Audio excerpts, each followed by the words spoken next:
Magandang balita, ilulunsad na ang tig 20 pesos na bigas sa unang araw ng Mayo kasabay ng Labor Day. Tiniyak naman ng Malacanang na magiging pangmatagalan ang pagbebenta ng murang bigas hanggang sa susunod na taon.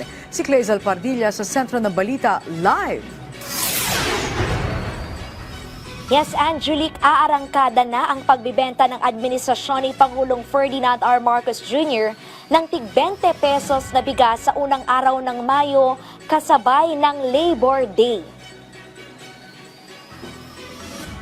Ayon sa Malacanang, sisimulan ito sa probinsya ng Cebu. Uumpisahan na rin ang bentahan ng murang bigas sa Kadiwa Store sa Quezon City sa susunod na linggo, May 2, araw ng Biyernes. Katuparan ito sa pangako ni Pangulong Marcos na gawing abot kaya ang presyo ng bigas para matulungan ang mga Pilipino. Kabilang din ito sa mga hakbang ng pamahalaan para matugunan ang kahirapan at kagutuman. Mahalaga po ang kapakanan ng taong bayan kay Pangulong Marcos. Papaluwigin pa po ang mga programa para matugunan po ang mga isyu patungkol po sa kahirapan at kagutuman. Yan po ang talagang ninanais at pinapalawig pa po ang programa para ito po ay matugunan. Kabilang na po nga rito ang 20 pesos kada kilo na bigas. Nandiyan pa rin po ang programang Walang Gutom program ng DSWD. Idagdag pa po natin ang patuloy patungkol dito sa Pantawid Pamilyang Pilipino program.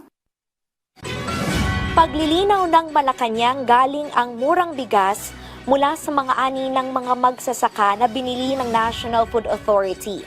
Pinasinungalingan din ito na may amoy ang 20 pesos na bigas na una nang sinabi ng Department of Agriculture na maayos ang kalidad at itinuturing na well-milled rice. Ang well-milled rice, sabi ng NFA, ay ito yung nagkakalaga ng 37 hanggang 54 pesos sa palengke. Siniguro ng palasyo na magiging sustainable o pangmatagalan ang pagbibenta ng murang bigas hanggang matapos ang 2025 at paglalaanan ng budget sa susunod na taon.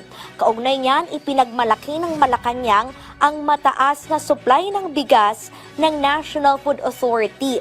Alinsunod ito sa direktiba ni Pangulong Marcos na paigtingin ang pagbili ng ani ng mga magsasaka ngayong panahon ng anihan. Ayon sa NFA, papalo na sa 10 milyong sako ng palay ang nabili ng ahensya. Aabot naman sa 8 milyong sako ng bigas ang inventaryo ng NFA. Pinakamataas sa bilang ito simula ng 2020 at sapat para pakainin ang lahat ng mga Pilipino sa loob ng 10 araw. Sa ngayon ay may 12 bilyong piso pa na pondo ang NFA para sa palay procurement. Ayon kay NFA Administrator Larry Lacson, may natitirang 12 bilyong piso para sa patuloy na pagbili ng palay ngayong summer harvest. Dagdag pa ng NFA, ang tuloy-tuloy na pagbili ng palay ay hindi lamang para sa mga magsasaka, kundi para rin sa mga pagbibigay ng mas abot-kayang bigas sa mamamayan.